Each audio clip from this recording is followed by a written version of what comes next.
Today we are going to take up the topic of the enlightened vision. How does an enlightened person see the world? How does he experience the world? This is the theme of the Ishavasya Upanishad shloka. Tadejati Tannejati Tadduri Tadvantike Tadu Antarasya Sarvasya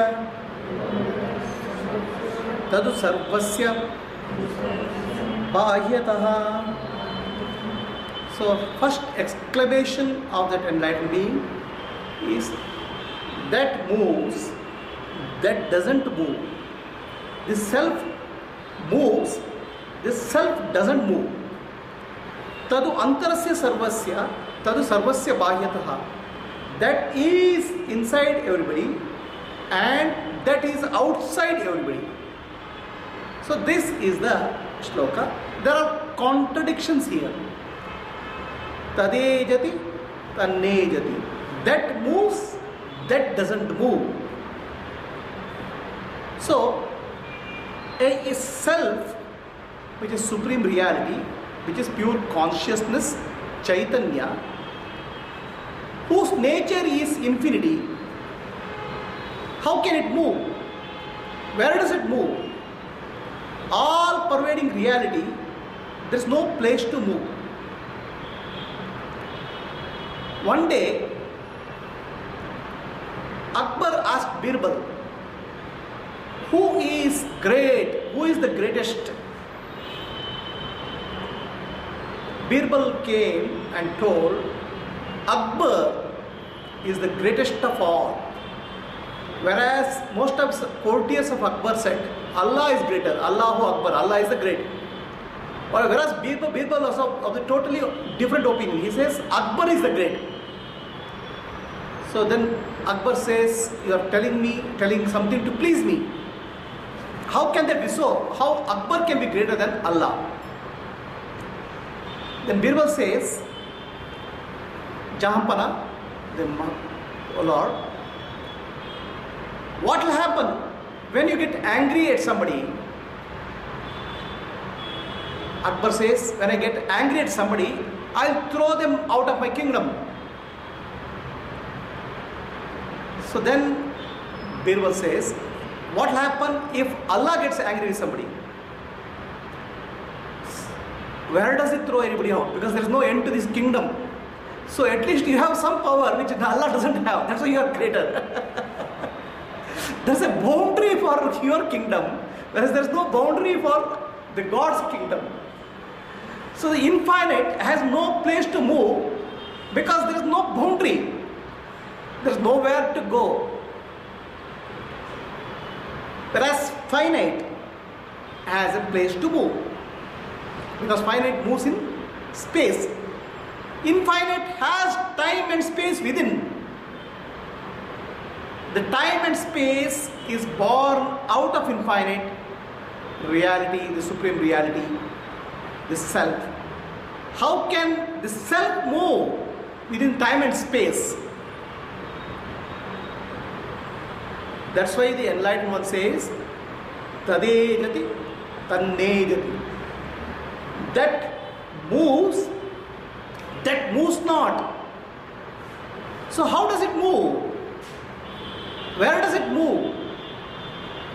The infinite self,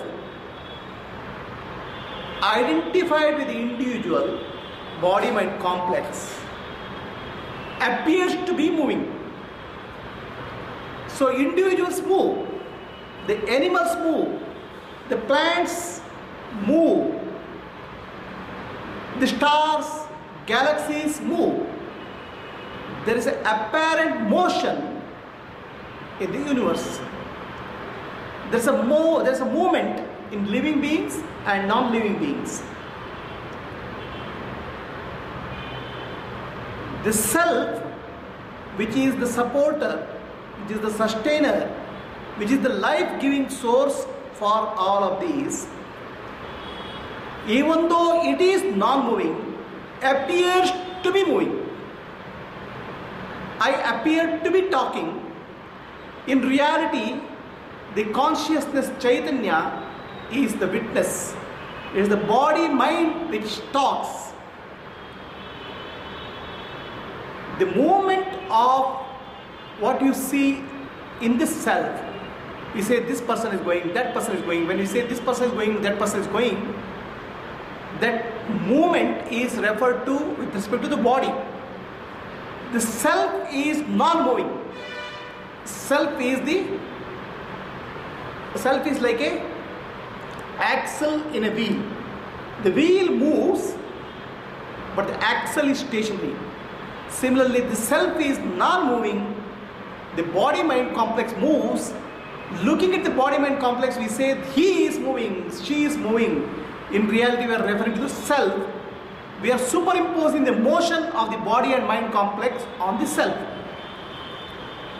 This is nothing but an optical illusion or the mental game. When you are sitting in a train, suddenly you start see your train is moving. In reality, your train is not moving, it is the other train which is moving. Because the other train is moving, you feel as if your train is moving.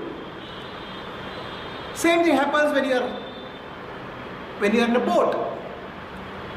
The boat is moving, but what appears to be moving is trees, plants, the hill, everything appears to be moving, but you simply stationary.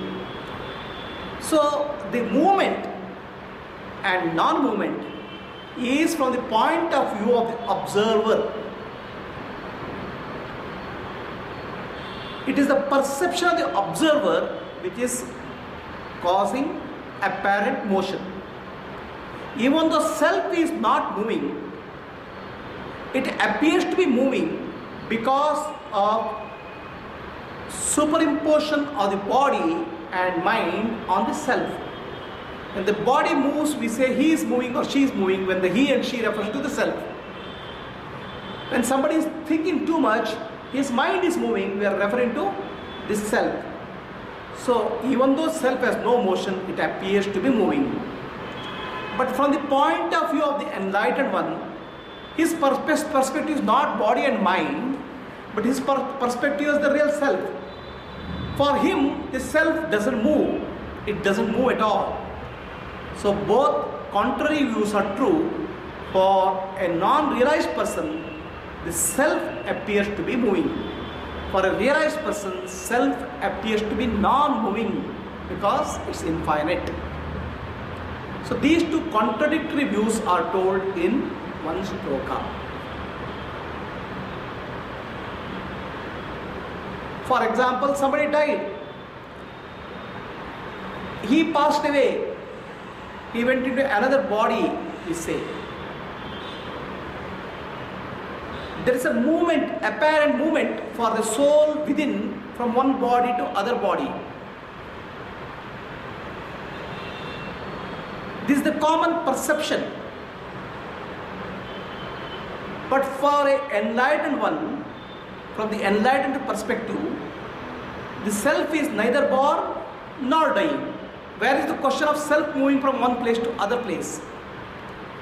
It is the mind which moves from one place to other place. So there are three Zen monks. The Zen monastery has a flag which is flat. There is a flag, they hoist a flag in Zen monastery to indicate that there is a monastery. The flag keeps on flapping with the wind. One of the monks says, "Oh, the flag is flapping." The other monk says, "Stupid fellow, the flag is not flapping, it's wind which is moving."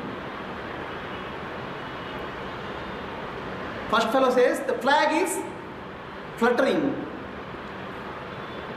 The second fellow says, "You stupid fellow, the flag is not fluttering, it's wind which is moving." Then there comes the master. "You idiots, neither the flag is fluttering nor the wind is moving. It's your mind which is moving. Keep quiet and be silent. So it's a mind, the movement of the mind, the perception of senses which gives an illusion for us that there's a movement in this self. There's an apparent multiplicity in the self. I say you as different selves. In reality, there is only one self which is behind all of us. So this perception and the mind which is referred to in this sloka. Tadu antarasya sarvasya tadu sarvasya bahyata. That alone is within everybody. That alone is outside of everybody. When we say the self-realization, we have a concept that I realize something within me. Something deep within me, I realize. The self-realization also means realization of what is within and what is without. Deep inside, there is a feeling of I, there is a feeling of existence, there is a feeling of consciousness that we call as self. Self-realization is not just that. Self-realization is realizing the self within and without. Self in living and non-living is the one self, one infinite self appearing as multiplicity. So this is the vision of a self-realized. So let us understand a little bit logically, how does it mean? What does it mean?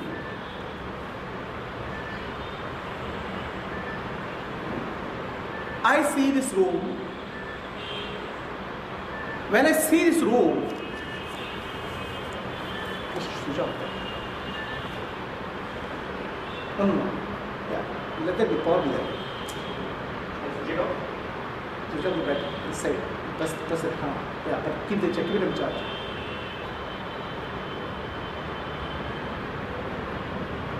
Just hold it. So when I see this room, what am I really seeing? There's a light reflected on these walls. Am I seeing the wall, or I am seeing the reflected light from the walls? In reality, I see the reflected light from the walls, but I call that as wall. The light which is reflected from the walls shows me the shape of the wall. In reality, what I am seeing, perceiving is the light.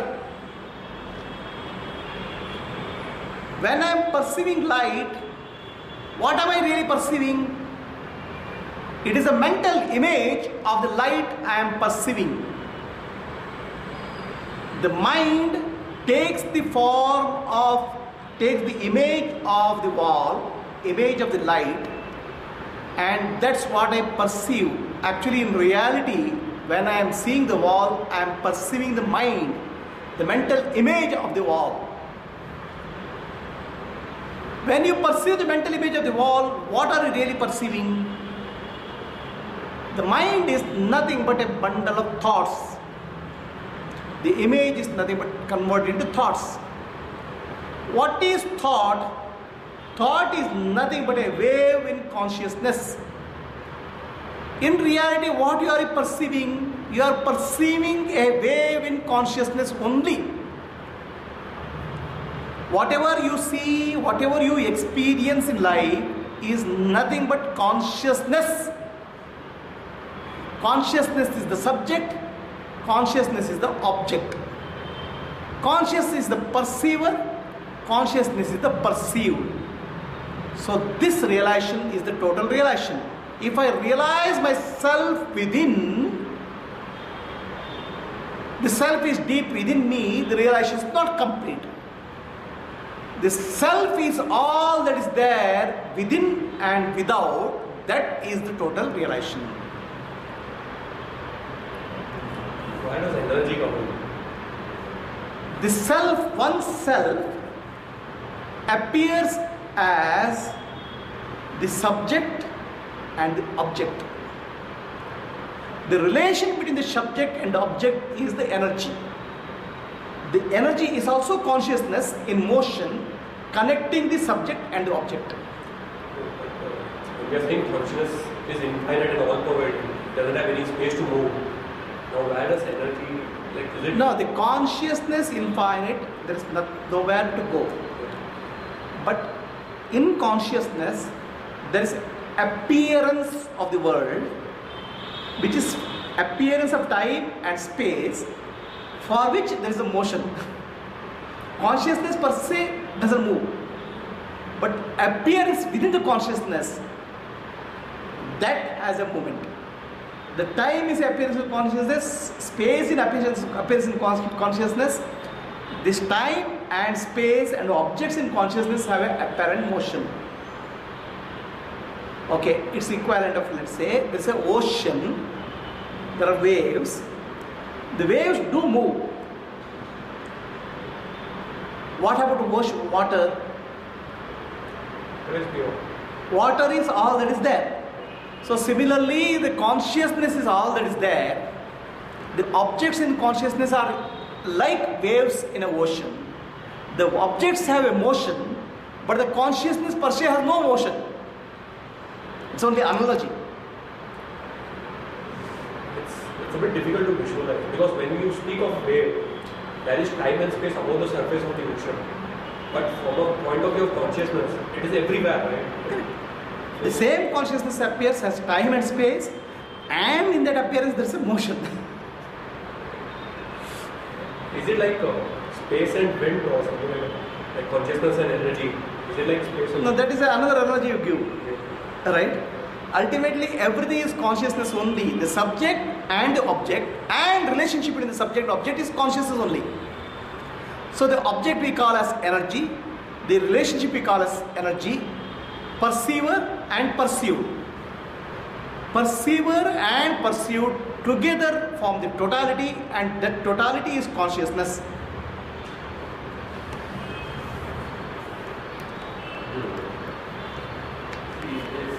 This is, some people can exist in more than one place.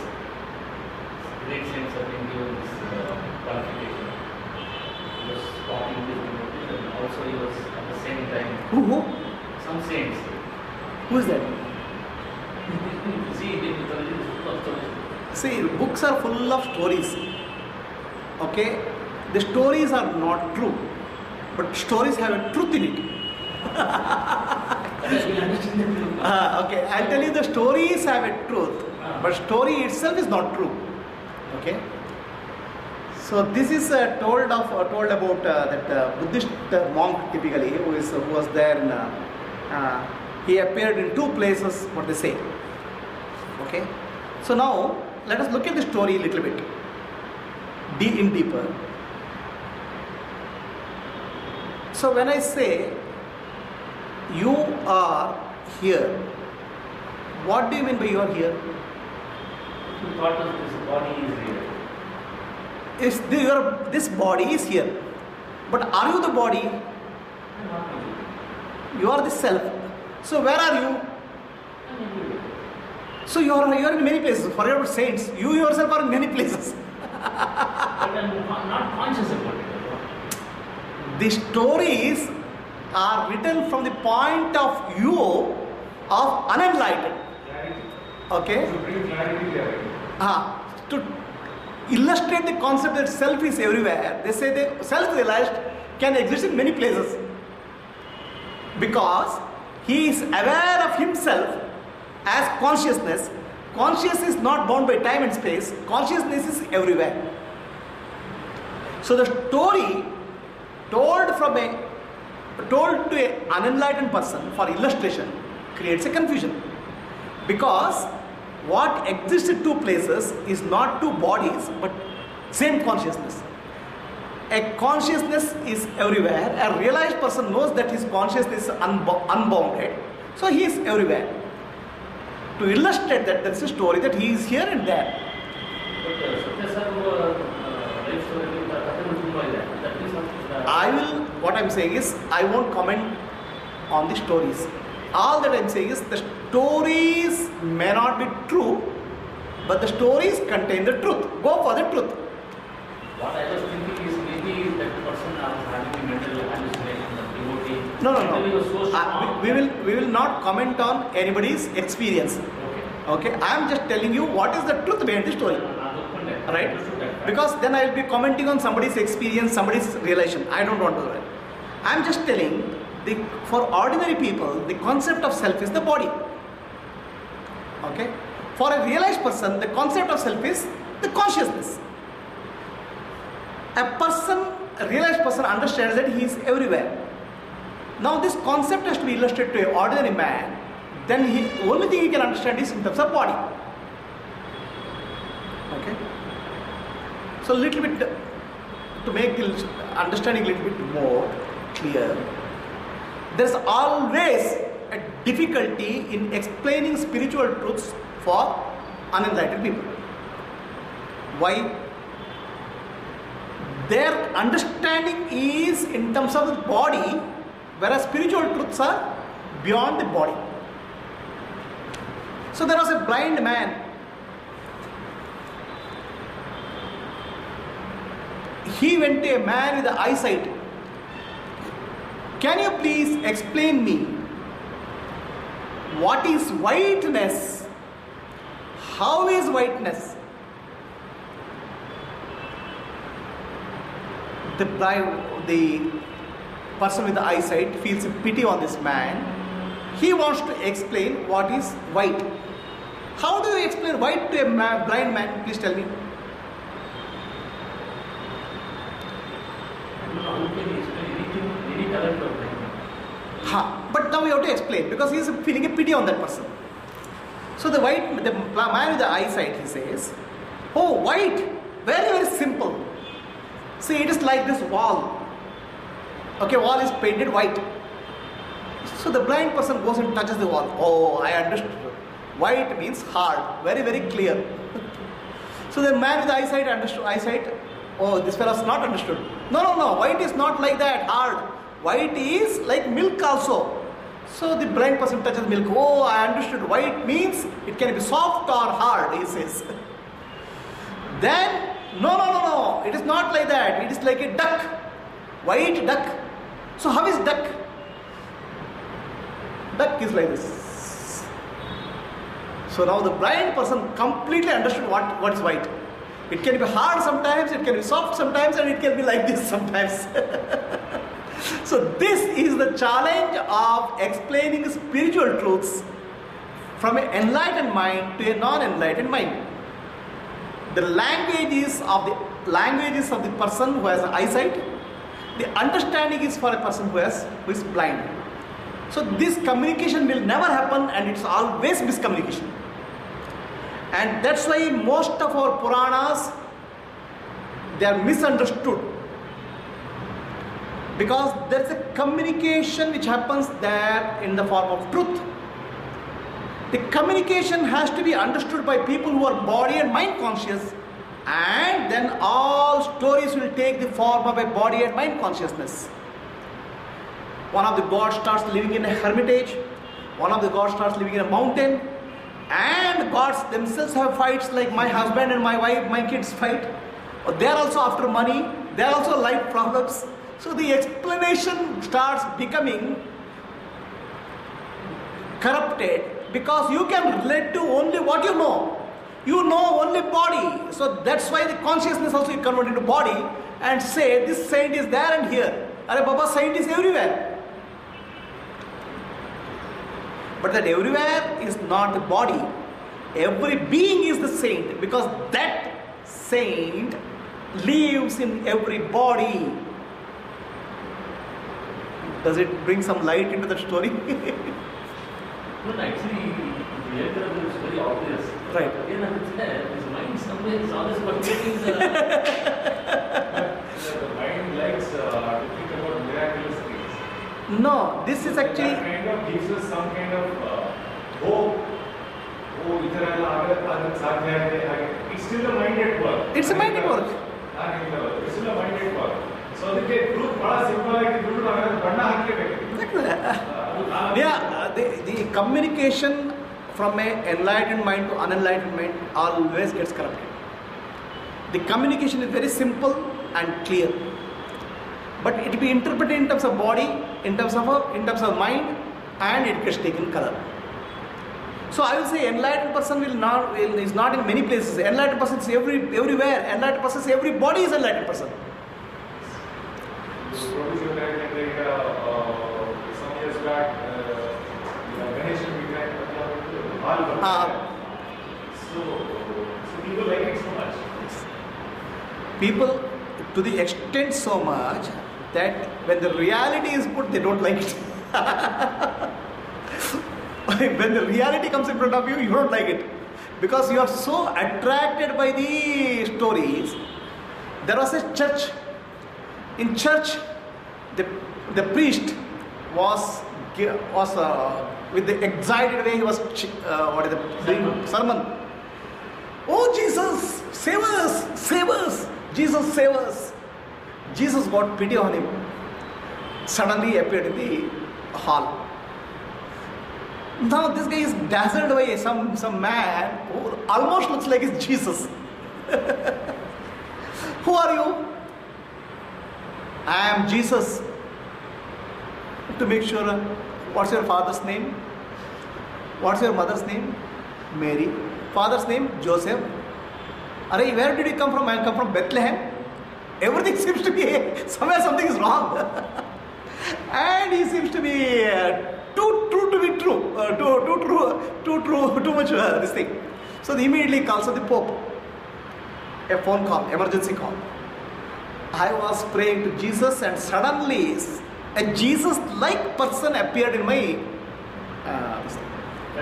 front of me. Then Pope immediately goes to, Pope has so many records. All popes, they keep every day records of events. He says there are 10 popes which are passed away, and all of them have kept record of everyday event. I have no record of such thing happening in church. That guy must be an imposter. Okay? Do one thing. Make him wait for 4 hours.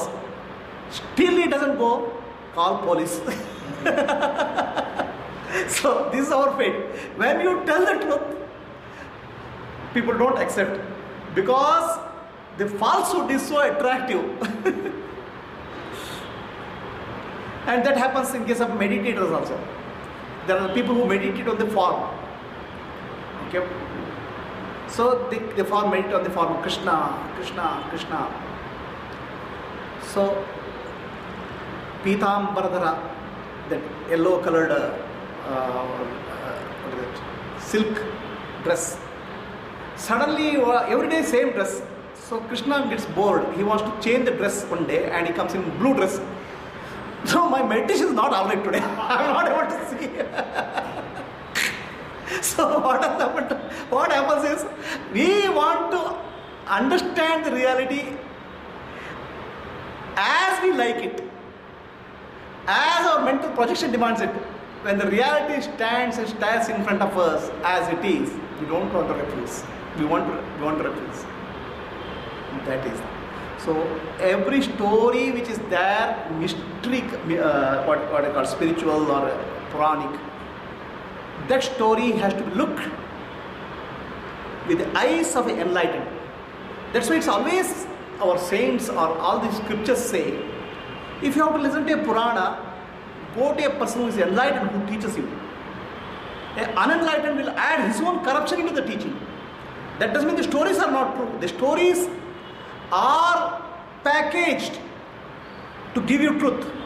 But are you able to open that package and receive the truth?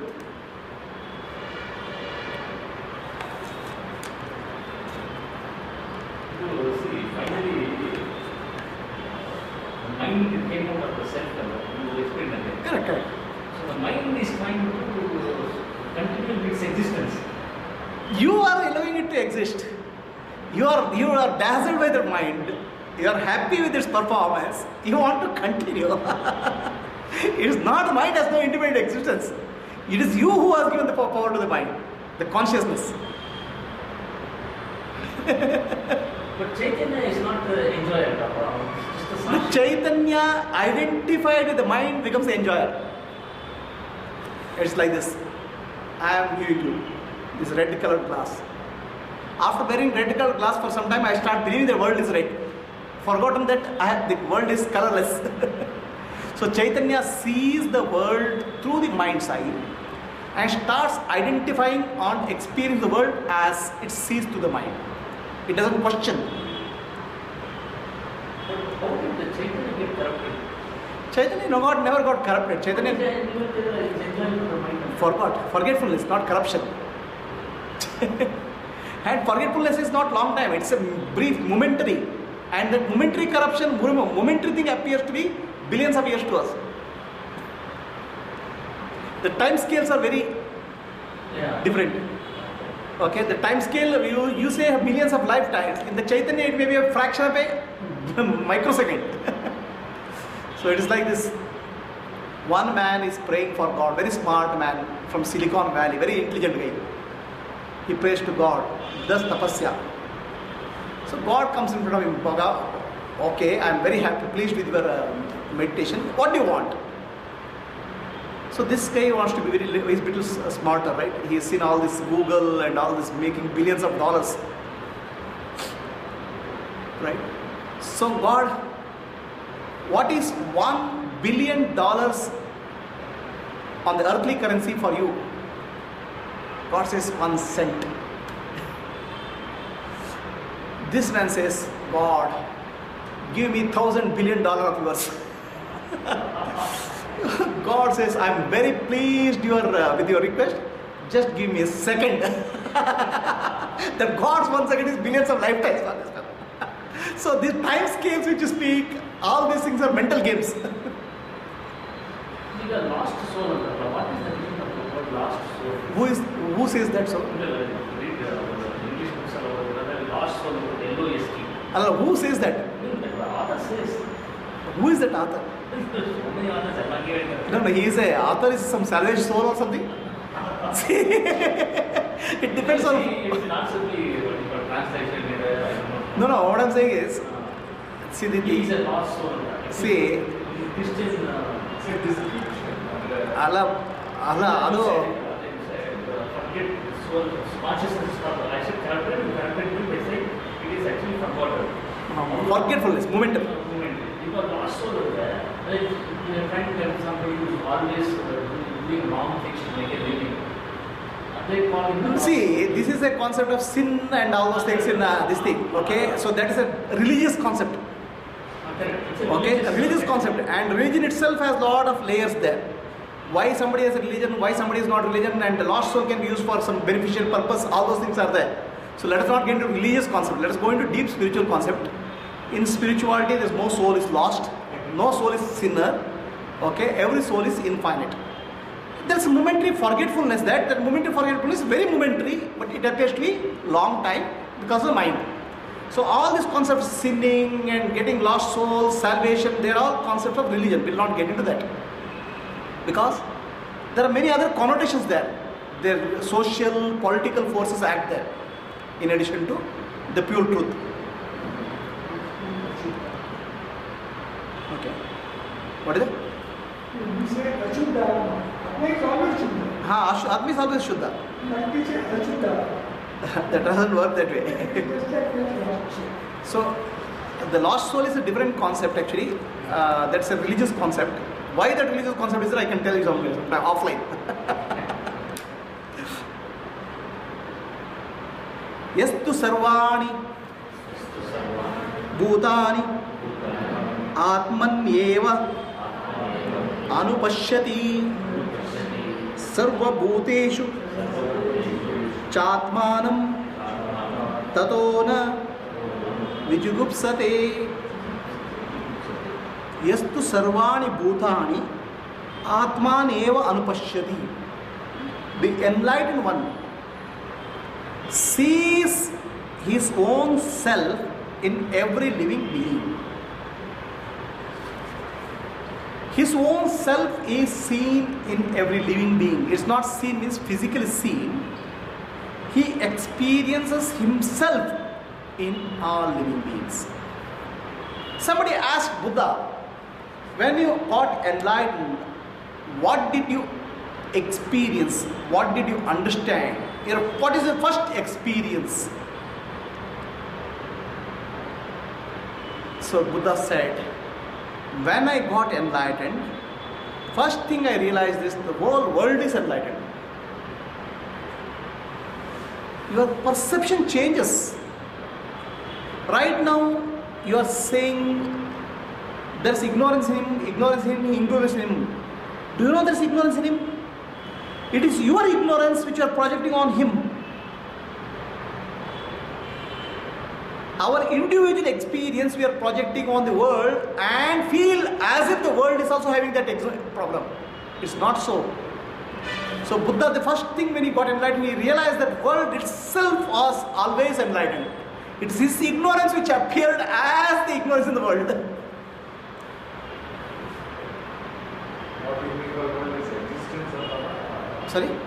existence of other part existence is as it is. It's our perceptions that interpret existence in different ways. Yes. You interpret according to your inner mental makeup. A saint always sees another person as a good person. The person may be good or bad, it doesn't matter from the society point of view. For a saint, he is a good person because this heart is good. A criminal sees everybody as criminal only. A policeman will see everybody as a thief only. The world is not like that. The world is your mental projection. An enlightened one, when his vision becomes clear, he sees the world itself is already pure.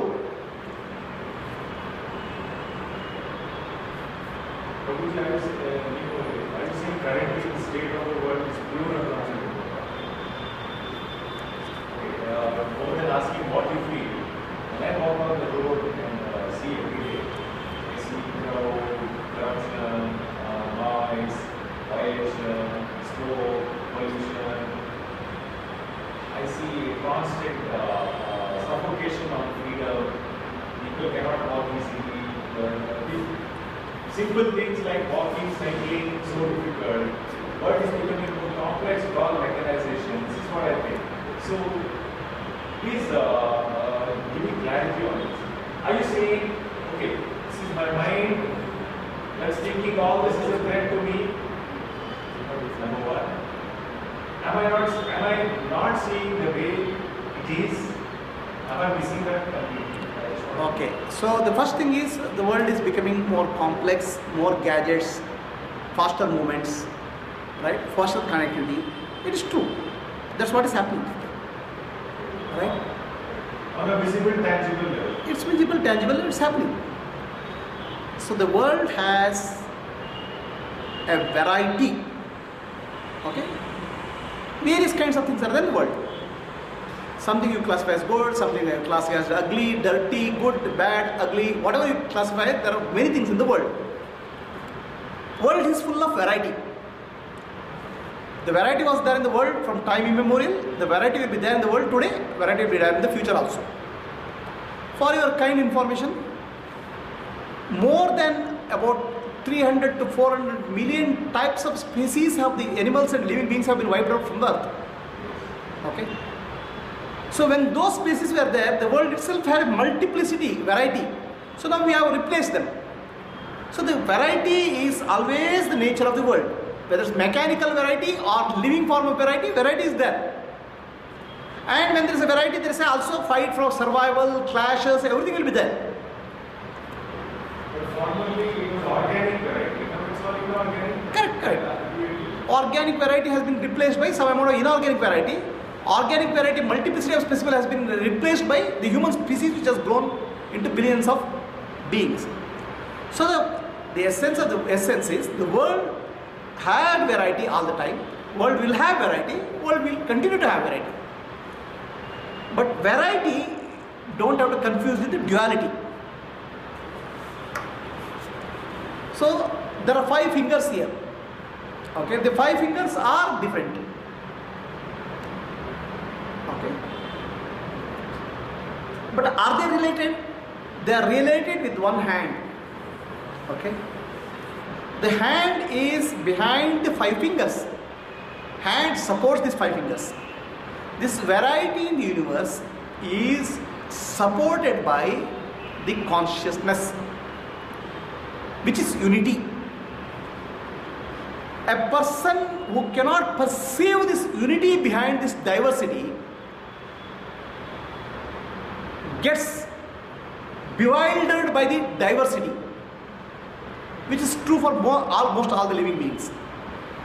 And the diversity becomes fearful, threatening, because you take a viewpoint and any other counter viewpoint appears to be threatening you. So the moment you take a viewpoint, the variety becomes a duality. Till you take a viewpoint, there's no duality. Till that point of time, it's only variety. Now, out of that variety, you choose a viewpoint which you feel is your viewpoint, and rest of the viewpoint either become opposing or supporting that. Then it becomes a duality. The variety in the world is dualism, which means there's so many things you see, right? It is like this, a painting is there on the wall. Dualism as contradiction? Dualism is a variety. So I'll give you an example which you can understand. There's a painting on the wall. In that painting, there's a Rama, there's a Ravana, there's demonic force, there's Sita, there are multiple beings are there, beautiful paintings. The painting cannot be experienced without those colors. The white background doesn't show any manifestation. To show something, you need colors. The colors I call it as variety. Without variety, there is no appearance. Okay? The appearance of multiplicity and variety in the consciousness is called dualism. Now the duality starts. Duality is, you say this part of the picture, Rama is a good king and I am part of Rama, this Ravana I don't like. You start identifying with one set of picture in that variety and say this is my viewpoint, rest of the viewpoints are either good or bad or neutral against me. That's where duality starts. Sorry? Duality is each status present Duality is Opinion. It's an opinion. separation. Duality is part of the Consciousness. I am separate from you. Okay? Am I? Are you? How do you say that? Is it your experience? duality does not mean Dvandva. Huh? Dvandva. Dvaita. Why is different from duality? Dvaita. Dvandva. Dvandva is actually two opposing viewpoints But of the same thing. of the same. Day and night. Yeah.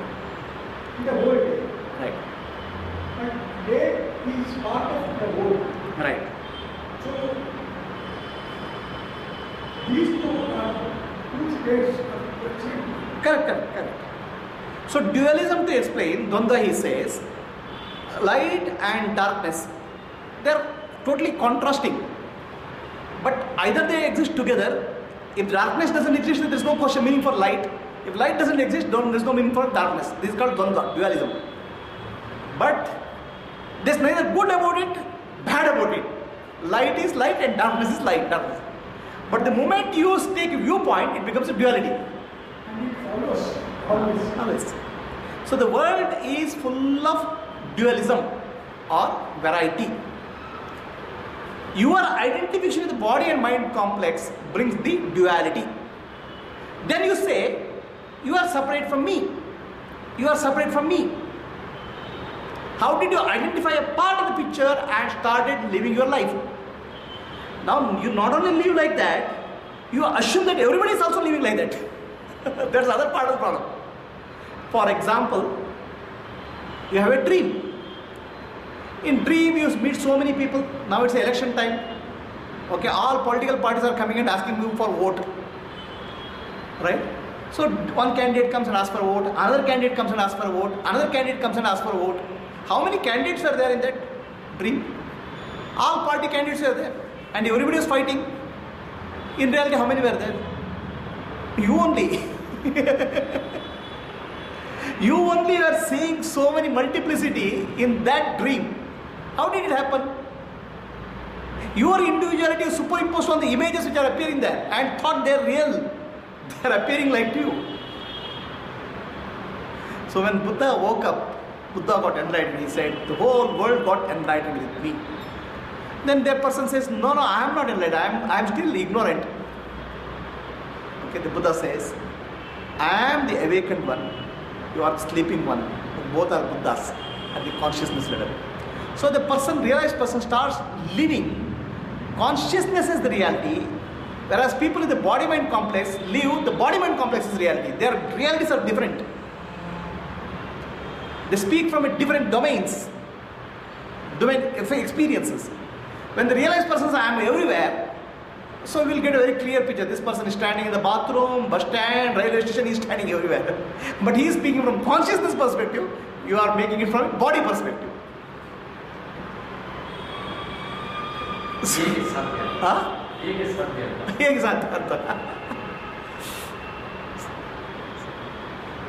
But the mind can convince you that It is possible. benefits it as Now, I'm not saying it is not possible. Okay? I'm not saying denying any possibility, because to deny any possibility is not life. But I am saying what is the real truth behind it, which doesn't deny possibility. What answer I wanted, I got. That's also accepted. I understood the. Right. I got the clarity. Clarity. Okay. How consciousness have a time span? How consciousness? Time span. You said that 1 second consciousness is for body and No, that's only for your explanation purpose. Consciousness has no time also. It doesn't wear a watch. For you to explain, I have to tell something which you know. And whatever you know doesn't apply in consciousness.